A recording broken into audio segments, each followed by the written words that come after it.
Il 2 giugno era la giornata dedicata al nostro paese, all'Italia, all'Expo di Shanghai. Tanta folla al padiglione italiano, realizzato anche con il contributo delle imprese friulane. Sentiamo Cristiano Degano.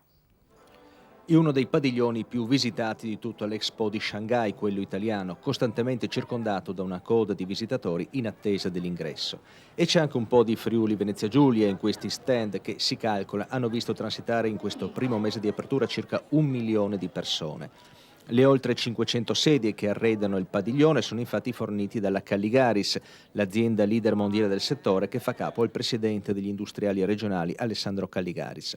Ma anche la climatizzazione degli ambienti è targata a Friuli Venezia Giulia e in particolare l'Abiotest, specialista da oltre 20 anni nel trattamento della qualità dell'aria, scelta per il nuovo sistema AirSuite in grado di purificarla anche dai batteri.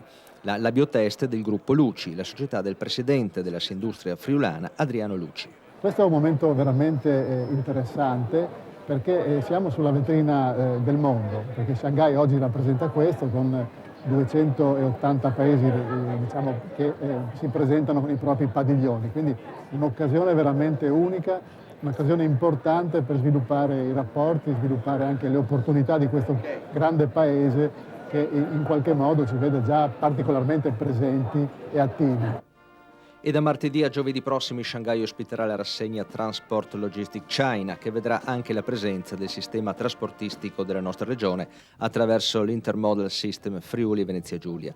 Sarà la stessa direzione regionale alle mobilità e alle infrastrutture di trasporto a organizzare mercoledì presso lo stand della regione nel padiglione italiano il convegno intitolato Friuli Venezia Giulia, la rotta marittima più breve diretta da e per il Centro Europa. Porte aperte in una